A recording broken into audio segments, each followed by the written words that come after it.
बारे में।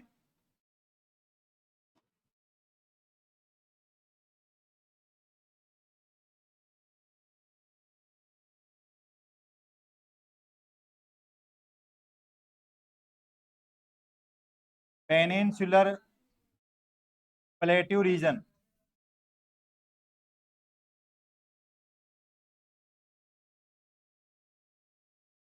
प्रायद्वीपीय पठारी प्रदेश, इसकी जो फीचर्स हैं, इसकी विशेषताएं जो हैं, इनकी अपने चर्चा थोड़ी सी कर चुके थे। ये भारत में जितने भी फिजिकल डिवीजन आपने पढ़े हैं, उनमें से सबसे प्राचीन जो है यही भौतिक प्रदेश माना जाता है, सबसे प्राचीन, ओल्डेस्ट। ठीक है। और यदि बात करें तो भारत का सबसे बड़ा जो फिजिकल डिवीजन जो है, सबसे बड़ा जो भौतिक प्रदेश है, वो यही है, सबसे बड़ा।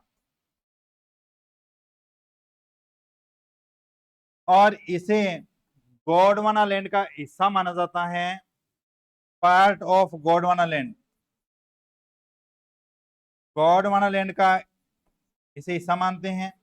और यदि बात करें, इसकी जो शेप है वो ट्रायंगल यानी त्रिभुजाकार आकृति के अंदर ये फैला हुआ है। आप इंडिया के मैप में देखोगे तो आपको ये दिखाई देगा,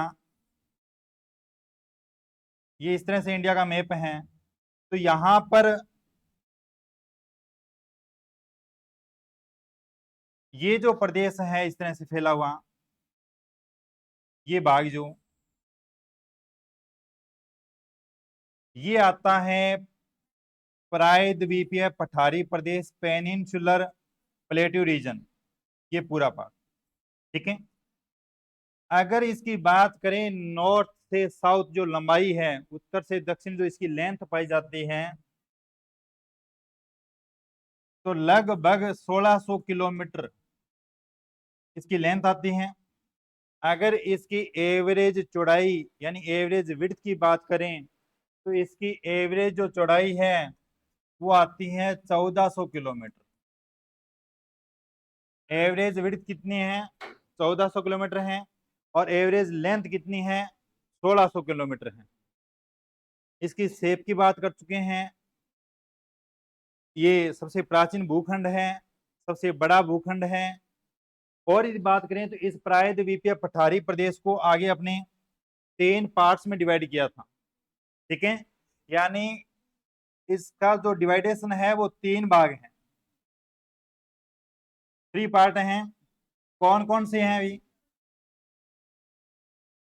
सबसे पहले आता है मध्यवर्ती उच्च भूमि, मध्यवर्ती उच्च भूमि यानी मिडलैंड हाईलैंड, मिडल, हाँ मिड हाईलैंड कह सकते हो या सेंट्रल हाईलैंड कह सकते हो, केंद्रीय उच्च भूमि कह सकते हो। इसके बाद में दूसरा इसका भाग आता है दक्कन का पठार, डेक्कन प्लेट्यू,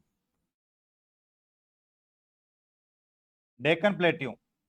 तीसरा जो भाग आता है इसका north east plateau region, north east plateau region. यानी इस तरह से इसको 3 पार्ट्स में डिवाइड किया था प्रायद्वीपीय पठारी प्रदेश यानी पेनिनसुलर जो प्लेट्यू हैं। पहला जो भाग है सेंट्रल हाईलैंड या मिड हाईलैंड, इसके बाद में डेक्कन प्लेट्यू, और तीसरा जो पार्ट है इसका नॉर्थ ईस्ट प्लेट्यू रीजन। ठीक है। इसको अपने पढ़ रहे थे, जो सेंट्रल हाईलैंड है, मिड हाईलैंड है, इसकी अपनी चर्चा कर रहे थे। इसको आगे इस रीजन के अंदर कुछ हिल्स पाई जाती हैं, कुछ प्लेट्यू पाए जाते हैं। उनमें से सबसे पहले अपने चर्चा की थी अरावली माउंटेन। अरावली जो माउंटेन है इसकी अपनी चर्चा की थी सबसे पहले। ठीक है। यहां तक कल अपने पढ़ चुके हैं। इससे आगे बात करते हैं अरावली के बारे में। मैंने आपको बताया था भी, अरावली की यदि अपनी बात करें तो अरावली का जो निर्माण है वो प्री कैम्ब्रियन काल में, आज से 570 मिलियन ईयर्स एगो, ठीक है, इसका निर्माण होता है।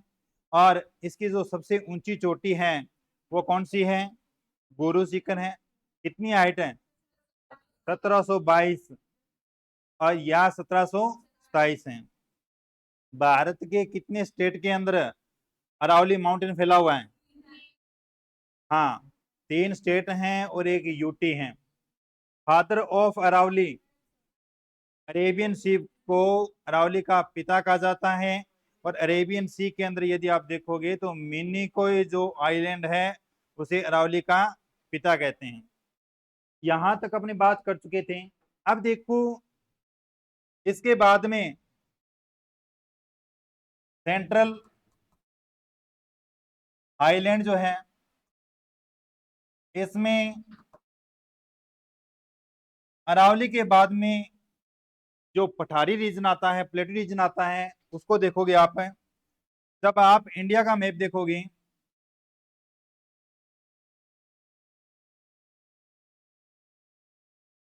साउथ इंडिया, ये जो भाग है यहां पर है अरावली। अरावली, ठीक है, अरावली बाग, अरावली जो है गुजरात से होते हुए आगे राजस्थान, हरियाणा और दिल्ली में। अब आप यहां पर ये जो मध्य प्रदेश वाला भाग है, यहां पर एक पठारी क्षेत्र फैला हुआ है इस रीजन में, ठीक है। इसे क्या कहते हैं? मालवा पठार, मालवा प्लेट्यू, ठीक है, मालवा पठार। आप ये जो देख रहे हो, इस मालवा पठार और अरावली जो माउंटेन है, इसके बीच में यहाँ पे ये भाग जो आता है, ये भी एक पठारी रीजन है। इसे कहा जाता है मेवाड़ प्लेट्यू, मेवाड़ प्लेट्यू यानी मेवाड़ का पठार। मेवाड़ मुख्य रूप से जो उदयपुर, राजस्थान का जो डिस्ट्रिक्ट है उदयपुर, उसके आस पास वाला जो रीजन है उसे मेवाड़ कहा जाता है। और वहां पर जो पठारी क्षेत्र फैला हुआ है उसे मेवाड़ का पठार कहते हैं, ठीक है। तो सबसे पहला क्वेश्चन तो ये बनता है भी अरावली जो माउंटेन है इसको मालवा प्लेट्यू से अलग करने वाला प्लेट्यू कौन सा है? तो कौन सा प्लेट्यू है? मेवाड़। बात समझ में आई? मेवाड़ जो पठार है, इसकी यदि अपने बात करें तो ये राजस्थान और मध्य प्रदेश में फैला हुआ है। राजस्थान और मध्य प्रदेश, यानी इसका जो विस्तार है वो मुख्य रूप से 2 स्टेट में पाया जाता है, राजस्थान और मध्य प्रदेश। यहाँ पर जो मुख्य नदी है वो है बनास नदी। इस रीजन के अंदर जो मुख्य रिवर है बनास नदी बहती है, ठीक है, मेवाड़ प्लेट्यू में। और यदि बात करें तो राजस्थान में यदि इसको देखें स्पेसिफिक रूप से, तो उदयपुर जो डिस्ट्रिक्ट है उसके आसपास का जो रीजन है वो मुख्यतः मेवाड़ में आता है। और इसके अलावा यदि आप देखोगे तो थोड़ा सा भाग इसका मध्य प्रदेश का आता है, ठीक है। बनास नदी यहाँ पे बहती है, बनास, और बनास की जो मुख्य सहायक नदी है बेड़स। बेड़स नदी कहाँ से निकलती है? बेड़स या आयड नदी कहते हैं, ठीक है। उद्गम स्थल पे उसे आयड नदी कहा जाता है। और उदय सागर झील में जल डालने के बाद में ये बेड़स कहलाती हैं। इस नदी का ओरिजिन कहाँ से होता है, उद्गम कहाँ से होता है?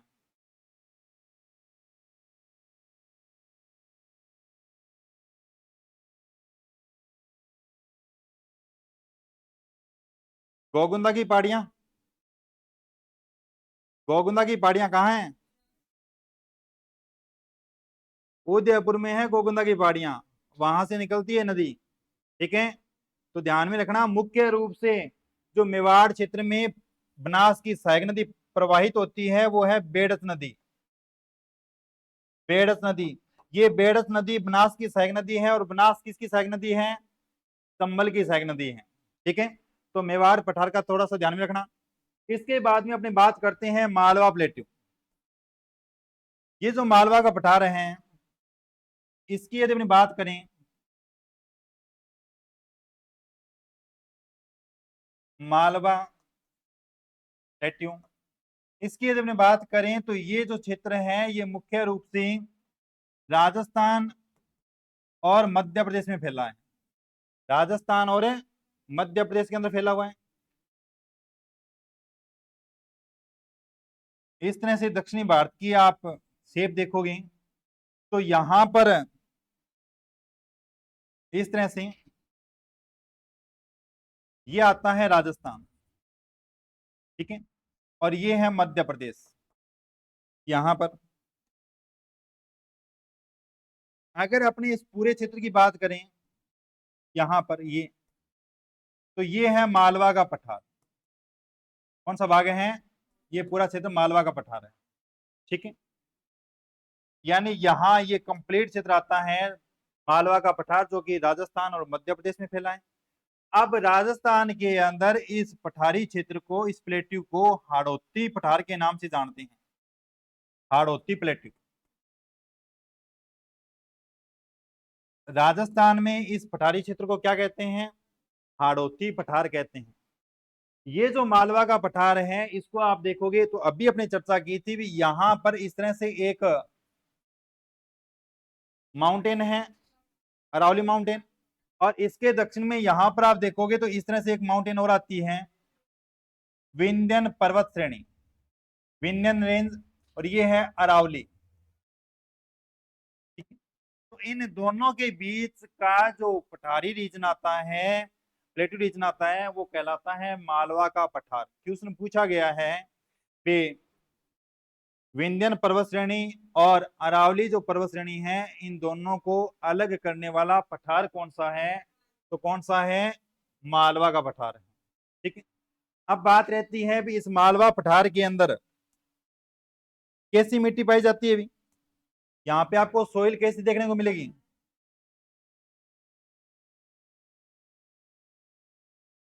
आप ये हाड़ौती प्लेट्यू पढ़ते हो, राजस्थान के 4 भौतिक प्रदेश हैं, ठीक है। उनमें से एक नाम आता है दक्षिणी पूर्वी पठारी प्रदेश, जिसे हाड़ौती के नाम से जानते हैं।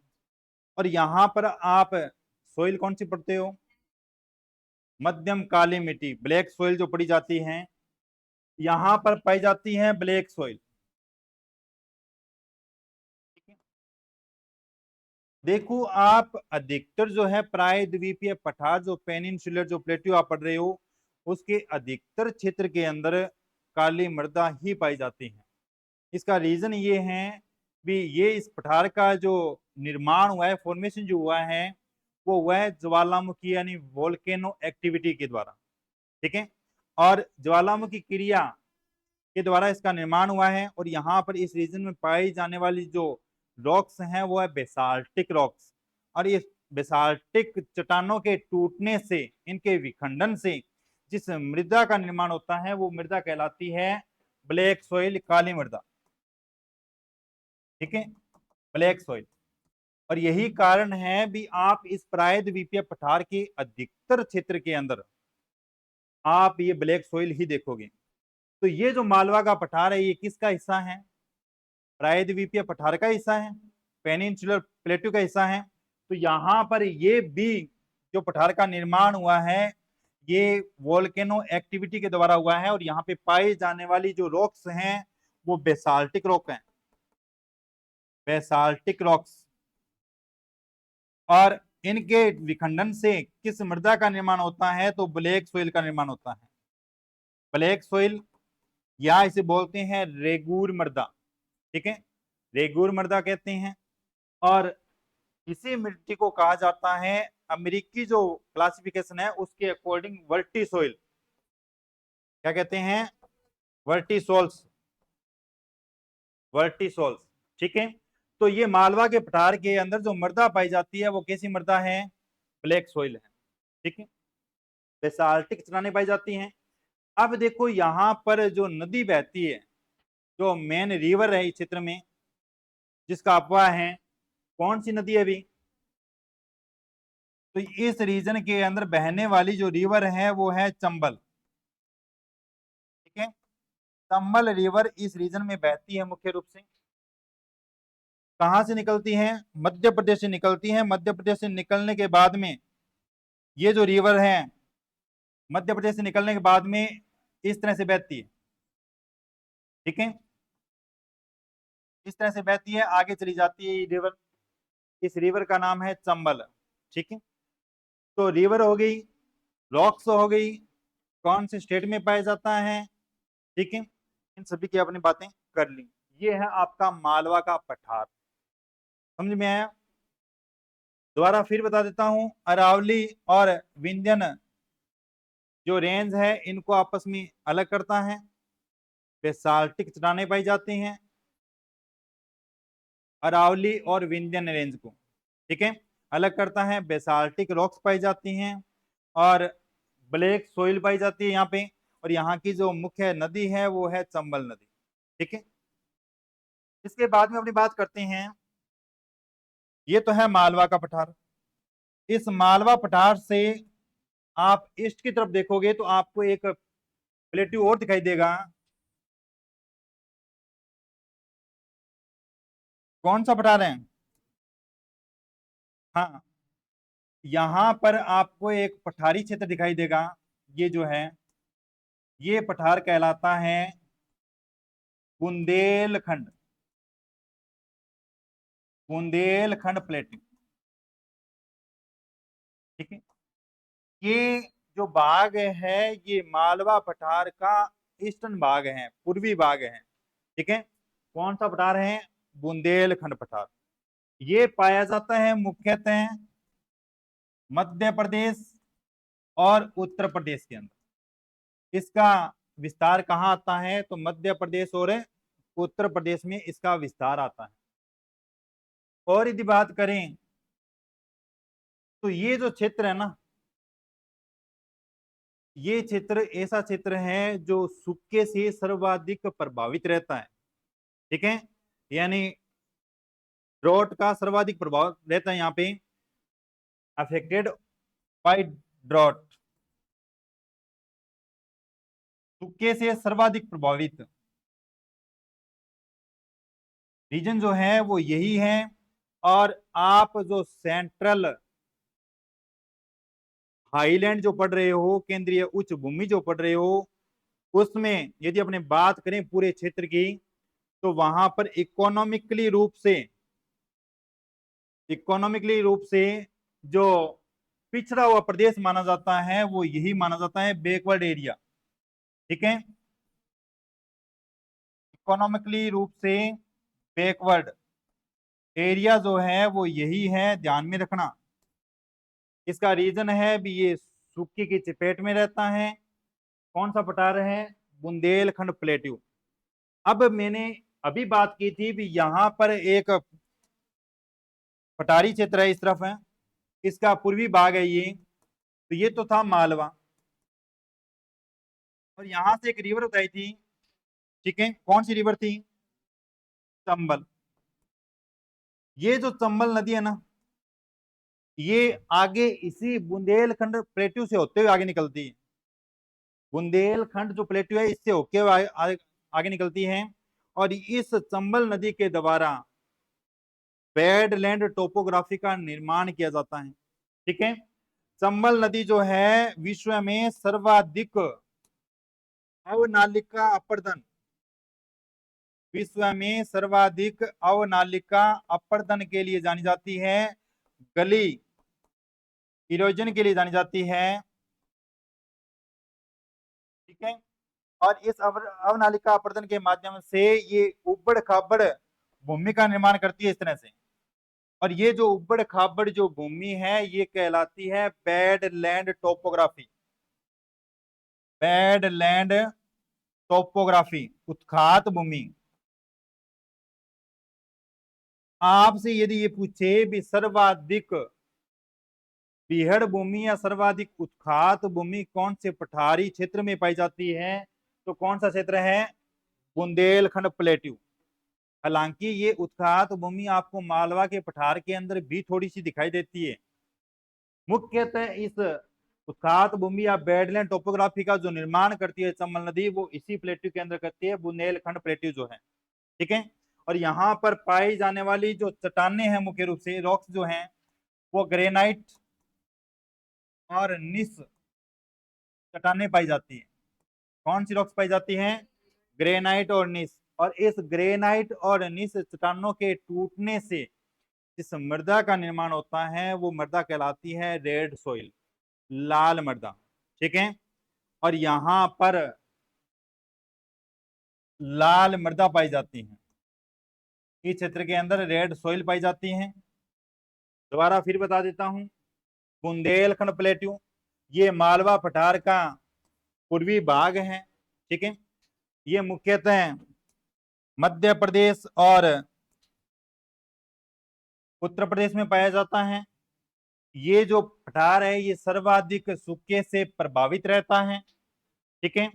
आर्थिक दृष्टि से पिछड़ा हुआ प्रदेश माना जाता है।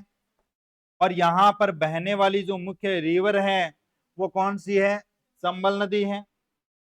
और इस चंबल नदी के द्वारा गली इरोजन अवनालिका अपर्दन सर्वाधिक किया जाता है। इस अवनालिका अपर्दन के द्वारा जिस टोपोग्राफी का निर्माण होता है, यानी उबड़ खाबड़ जो भूमि होती है, उसे बेडलैंड टोपोग्राफी कहा जाता है। ठीक है। और यहाँ पर पाई जाने वाली जो रॉक्स हैं, वो ग्रेनाइट और निस हैं। और इन रॉक्स के विखंडन से या टूटने से जिस सोइल का निर्माण होता है, वो कहलाती है रेड सोइल। ठीक है। ये इसकी विशेषताएं रहती हैं बुंदेलखंड पठार की। अब अपनी बात करते हैं आगे। उतार लिए क्या इसको? आगे आता है, इस बुंदेलखंड का पूर्वी भाग है बघेलखंड प्लेट्यू।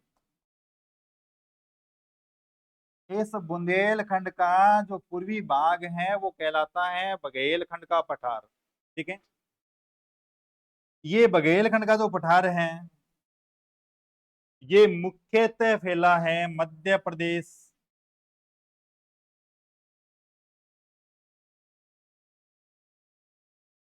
छत्तीसगढ़ प्लस उत्तर प्रदेश, यानी इन तीनों की स्टेट की जो सीमाएं हैं, इन सीमाओं पे फैला हुआ है ये। ठीक है। मध्य प्रदेश, छत्तीसगढ़ और उत्तर प्रदेश बुंदेलखंड का पूर्वी भाग है। बुंदेलखंड प्लेट्यू का ईस्टर्न पार्ट जो है, कहलाता है बघेलखंड। ठीक। अब बात ये रहती है भी, ये बघेलखंड का पठार जो है, वो सेंट्रल हाईलैंड जो है, केंद्रीय उच्च भूमि जो है, इसको आपने प्रायद्वीपीय पठार को 3 पार्ट्स में डिवाइड किया था। तीसरा जो भाग है, उसे आपने लिखा है नॉर्थ ईस्ट प्लेट्यू रीजन, यानी उत्तरी पूर्वी पठारी प्रदेश को इस सेंट्रल जो हाईलैंड है, इससे अलग करने वाला जो प्लेट्यू है, वो कौन सा है? बघेलखंड है। ठीक है। ये बघेलखंड पढ़ा जाता है मुख्यतः। बघेलखंड आप देखोगे तो थोड़ा सा मतलब ये नॉर्थ ईस्ट की तरफ दिखाई देता है। बघेलखंड प्लेट्यू मुख्यतः मध्य प्रदेश, छत्तीसगढ़ और उत्तर प्रदेश में पाया जाता है। बुंदेलखंड का पूर्वी भाग है।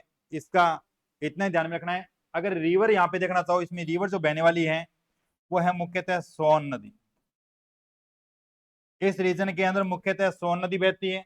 किसकी सहायक नदी है ये गंगा की सहायक नदी है।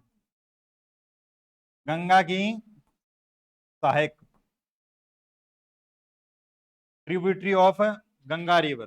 ठीक है। गंगा की सहायक नदी है ये। यहां तक बात आपको समझ में आई क्या? ठीक है। अब मैप के माध्यम से दोबारा बता रहा हूं मैं आपको, देखो।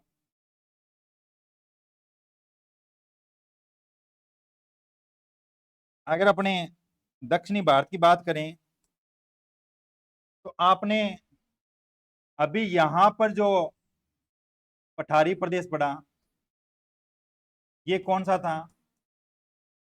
मालवा था। ठीक है। इसके बाद में आपने यहां पर एक पठार पड़ा, ये कौन सा था? बुंदेलखंड। ठीक है, बुंदेलखंड। इसके बाद आपने यहां पर एक पठार पढ़ा,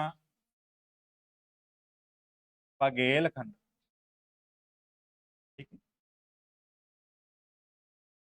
मालवा, बुंदेलखंड और बघेलखंड। इससे थोड़ा सा आप आगे देखोगे तो आपको एक प्लेटू दिखाई देगा, छोटा नागपुर का पठार। अब मैं कहना ये चाहता हूं भाई, प्रायद्वीपीय पठारी प्रदेश जो है, पेनिनसुलर जो प्लेट्यू है, इसका स्लोप मैंने आपको किस तरह से बताया था? पश्चिम से पूर्व, यानी लगभग जो रिवर है वो इस तरह से बहती है, महानदी, गोदावरी, कृष्णा, कावेरी, ये रिवर्स आप देखते हो, यानी वेस्ट से ईस्ट की ओर इसका स्लोप पाया जाता है, वेस्ट टू ईस्ट। अगर अपने बात करें भी, ये जो पठारी क्षेत्र है ये किस में आता है? सेंट्रल हाईलैंड में आता है। अगर इस सेंट्रल हाईलैंड की बात करें तो इसका स्लोप किस डायरेक्शन में आपको मिलता है? तो ध्यान में रखना, इसका जो स्लोप पाया जाता है वो यहां से, अभी आपने चंबल रिवर को देखा, ठीक है, अभी मैंने बात की थी सोन रिवर की, ठीक है, यमुना की सहायक नदियां जो है वो भी यहाँ पे बहती है, इसी रीजन के अंदर, मालवा पठार के अंदर बहती है,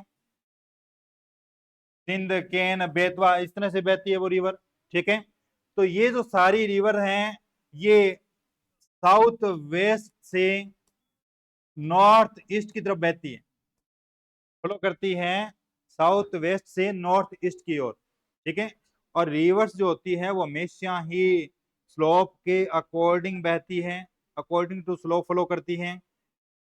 यही कारण है भी इस केंद्रीय उच्च भूमि का जो ढाल है वो दक्षिण पश्चिम से उत्तर पूर्व की ओर पाया जाता है, दक्षिण पश्चिम से उत्तर पूर्व की ओर पाया जाता है। ठीक है, दूसरी बात, यहां पर प्रायद्वीपीय पठारी प्रदेश की एवरेज हाइट की बात की थी आपने, एवरेज हाइट जो पाई जाती है वो 600 से 900 मीटर, ये बात की थी आपने। ठीक है, 600 से 900 मीटर, मैं पेनिनसुलर प्लेट्यू की बात कर रहा हूं। ये जो केंद्रीय उच्च भूमि है, सेंट्रल हाईलैंड जो है, इसकी एवरेज हाइट पाई जाती है, कितनी है? 700 से 1000 मीटर। ध्यान में रखना, इसकी हाइट जो है वो इस पेनिनसुलर प्लेट्यू से ज्यादा पाई जाती है, यानी 700 से 1000 मीटर पाई जाती है। इसका स्लोप ध्यान में रखना। ठीक है, और यहाँ पर जो पठार आप पढ़ रहे हो इनको ध्यान में रखना। ये बात आपके समझ में आई क्या? दो विशेषताएं पढ़ ली अपने इसकी। अब आगे बात करते हैं अपने, यहाँ पर एक प्लेट्यू और पाया जाता है इस रीजन में। ये जो पठारी रीजन है ये कहलाता है छोटा नागपुर प्लेट्यू। छोटा नागपुर का पठार इंपॉर्टेंट है ये। अगर इस छोटे नागपुर पठार की बात करें अपने, छोटा नागपुर पठार, इस प्लेटू रीजन की बात करें तो इसका जो विस्तार है कौन कौन सी स्टेट में पाया जाता है? दक्षिणी बिहार यानी साउथ बिहार। ठीक है, और जो नॉर्थ ईस्ट छत्तीसगढ़ का जो भाग है, नॉर्थ उड़ीसा का जो भाग है, और मुख्यतः ये फैला हुआ है झारखंड में, और वेस्ट जो वेस्ट बंगाल है। ठीक है, यानी कौन कौन से क्षेत्र हो गए इसमें? आप यदि देखोगे तो साउथ के अंदर बिहार हो गया, ठीक है, और नॉर्थ ईस्ट में छत्तीसगढ़ हो गया, वेस्ट वेस्ट बंगाल हो गया, और नॉर्थ ओडिशा हो गया। इसके अलावा मुख्य रूप से ये जो पठारी रीजन, प्लेट रीजन जो फैला हुआ है वो फैला हुआ है झारखंड में, झारखंड के अंदर। ठीक है, मुख्य रूप से कहां पे आता है? ये झारखंड में आता है। इसके अलावा दक्षिणी बिहार है, छत्तीसगढ़ का उत्तरी पूर्वी क्षेत्र है, और पश्चिमी वेस्ट बंगाल है, और नॉर्थ ओडिशा है। यानी यहां पर इसका विस्तार पाया जाता है। अब देखो मैप के माध्यम से, मैप की यदि हम बात करें तो इस तरह से इंडिया का मैप आप देखते हो।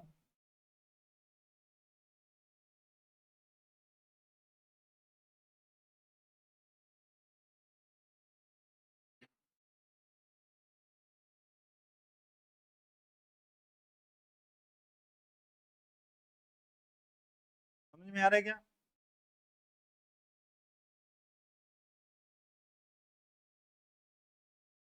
याद भी कर रहे हो क्या साथ साथ? नहीं कर रहे? कर रहे हैं?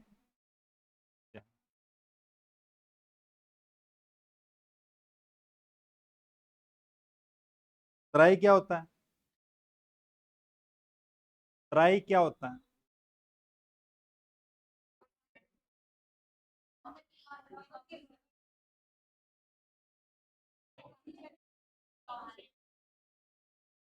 मालवा का मैदान कहाँ पाया जाता है? अभी आपने मालवा का पठार पढ़ा है, मालवा का मैदान।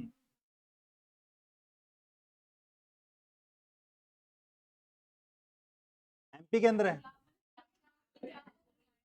मालवा प्लेट्यू अपने अभी एमपी में पढ़ा है, राजस्थान में पढ़ा है।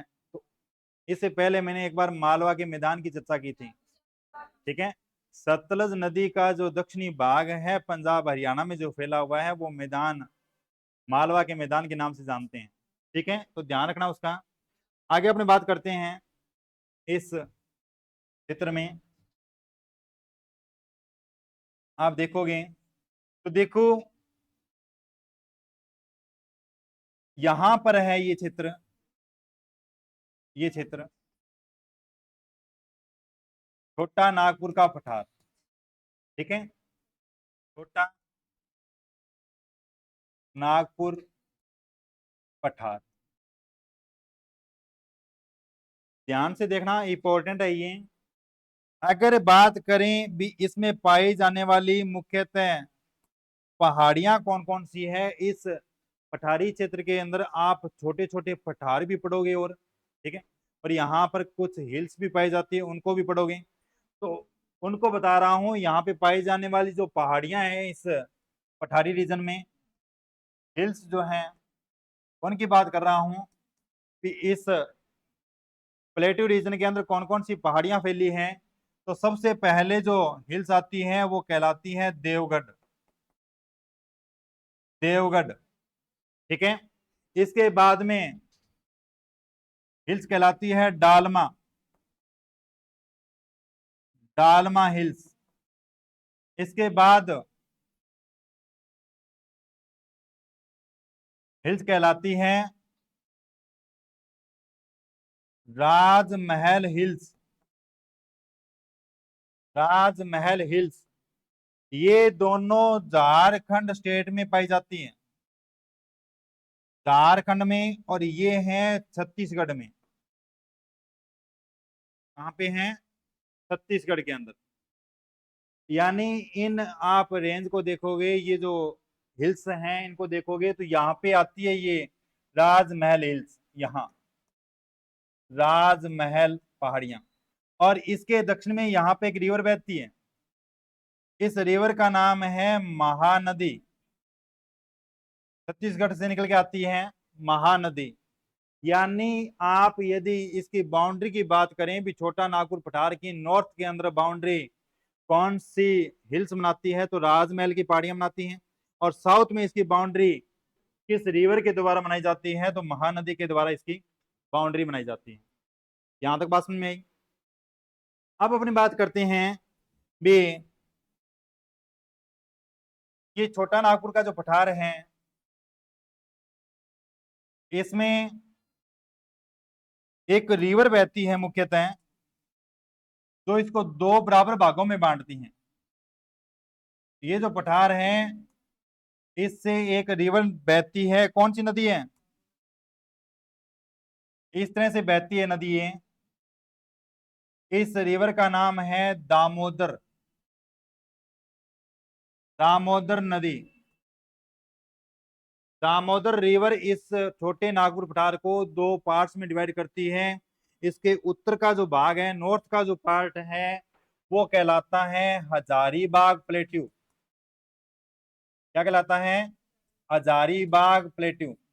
और इसके साउथ में जो भाग है ये कहलाता है रांची प्लेट्यू, रांची का पठार। ठीक है, दामोदर नदी इसको दो पार्ट्स में डिवाइड करती है। उत्तर का भाग हजारीबाग पठार, दक्षिण का भाग रांची का पठार।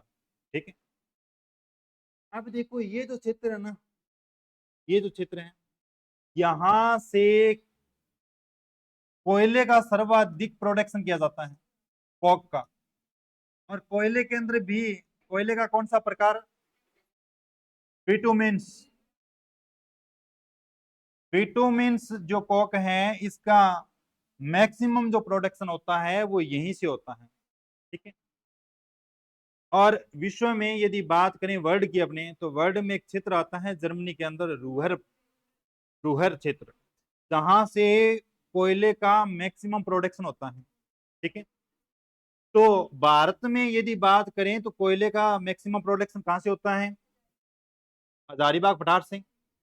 तो इसे भारत का रूहर प्रदेश बोलते हैं, भारत का रूहर प्रदेश। क्या इस दामोदर नदी का ये क्षेत्र है, यहाँ पे ये रिवर बहती है, तो इसको बोल देते हैं रूहर घाटी प्रदेश, रूहर घाटी प्रदेश। इस रिवर्स की वजह के रूहर घाटी प्रदेश कहते हैं। ठीक है, कोक का सर्वाधिक प्रोडक्शन होता है। कोक का कौन सा प्रकार रहता है यहाँ पे? बिटुमेन्स। ठीक है, और कौन सा क्षेत्र है मुख्यतः? यदि डिस्ट्रिक्ट की बात करें तो ये झारखंड जो है, ये क्षेत्र आता है यहाँ पे। झारखंड में कुछ क्षेत्र है जो यहाँ पे हैं, जैसे कोडरमा की खान यहीं पे है, बोकारो यहीं पे है। ठीक है, ये जो क्षेत्र है ये कोयले के लिए फेमस हैं और यहीं से इनका प्रोडक्शन होता है। अगर स्टेट की बात करें तो झारखंड है, अगर अपने प्लेटू की बात करें तो हजारीबाग का पठार है, अगर रिवर की बात करें तो दामोदर नदी घाटी क्षेत्र है। ठीक है, जो कोक के लिए फेमस है, ध्यान में रखना इसको। और यदि बात करें तो इस हजारीबाग पठार की सबसे ऊंची चोटी जो है, हाईएस्ट जो पीक है, हाईएस्ट पीक कौन सी है अभी? पार्श्वनाथ। ये पार्श्वनाथ जो है ये आप देखोगे कहां पाई जाती है? इस दामोदर जो नदी है, इसकी एक सहायक नदी है, इस तरह से आती है वो, बराकर, बराकर।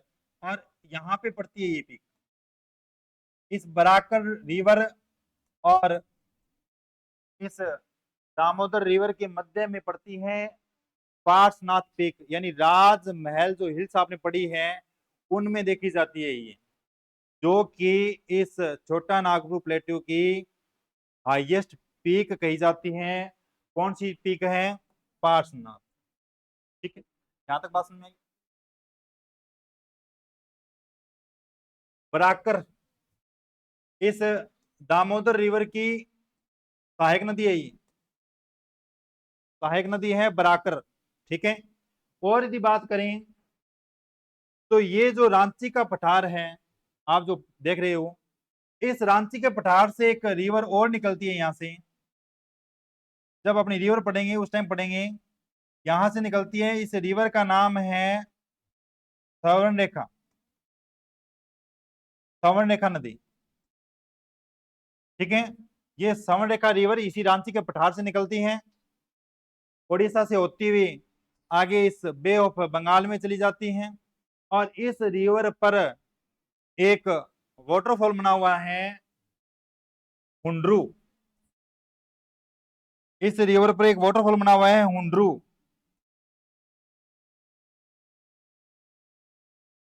हुंड्रू जलप्रपात, हुंड्रू जलप्रपात, ये रांची के पास में बना हुआ है, हुंड्रू जलप्रपात। कौन सी रिवर पे है? तो स्वर्णरेखा नदी। ठीक है, जब अपने रिवर पढ़ेंगे तो भारत में पूर्वी तरफ या बंगाल की खाड़ी के अंदर जल डालने वाली जो रिवर है उसमें सबसे पहला जो नाम आता है वो स्वर्णरेखा नदी का ही नाम आता है। ठीक है, तो ध्यान में रखना, इनका क्रम पूछा जाता है। स्वर्णरेखा के बाद में महानदी हो गया, महानदी के बाद में गोदावरी हो गया, गोदावरी के बाद में कृष्णा, कावेरी, ये रिवर्स पड़ी जाती है। नॉर्थ से साउथ इनका सीक्वेंस पूछा जाता है। तो सबसे पहले नाम आता है स्वर्णरेखा, जो कहां से निकलती है? रांची के पठार से। ठीक है, ये पीछे से दो धाराओं के रूप में आती है। जब अपने रिवर पढ़ेंगे उस टाइम बताऊंगा मैं आपको। एक तो कोयल है, एक संख धारा है, दोनों से मिलते हुए इस नदी का निर्माण किया जाता है। ये बात आपके समझ में आई क्या? हजारीबाग पठार, हुंड्रू, हुंड्रू, ठीक है, हुंड्रू। ये है छोटा नागपुर का पठार। अभी आपने क्या पढ़ा है? 4 पठार पढ़े हैं। ठीक है, इन 4 पठारों में उतार लिए गए, ये उतार लिया, उतारो भी जल्दी उतारो।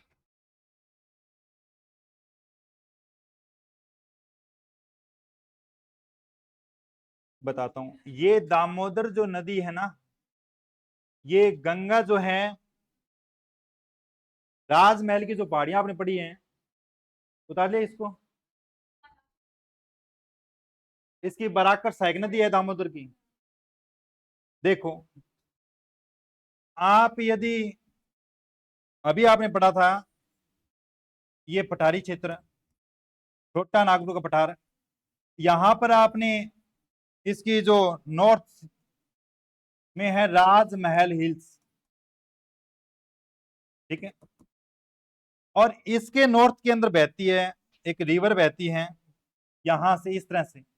ये रिवर है गंगा, और आगे जाके ये 2 पार्ट्स में डिवाइड हो जाती है। एक शाखा इसकी बांग्लादेश में चली जाती है और एक वेस्ट बंगाल में चली जाती है।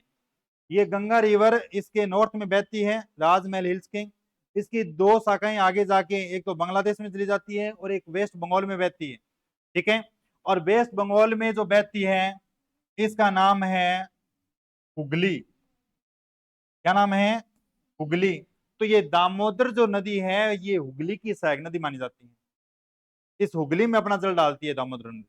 ठीक है, तो दामोदर रिवर यहां से बहते हुए हुगली में अपना जल डालती है वेस्ट बंगाल के अंदर। ठीक है, कहानी आपको समझ में आई क्या? अब अपनी बात कर रहे हैं, सबसे पहले जो आपने पढ़ा मालवा पठार, मालवा का पठार, और मालवा पठार की हाईएस्ट जो पीक है वो पाई जाती है सिगार, सिगार पीक। ये है मध्य प्रदेश के अंदर। ठीक है, सिगार पीक। दूसरा आपने पठार पढ़ा था बुंदेलखंड, बुंदेलखंड प्लेट्यू। इसकी जो हाईएस्ट पीक है वो है सिग्गा बाबा, सिग्गा बाबा। ठीक है, बुंदेलखंड प्लेट्यू की हाईएस्ट पीक कौन सी है? सिग्गा बाबा। ये भी मध्य प्रदेश में है। ठीक है, इसके बाद में तीसरा आपने पढ़ा है बघेलखंड प्लेट्यू जो है, इसकी हाईएस्ट जो पीक है वो है देवगढ़। ये छत्तीसगढ़ में है।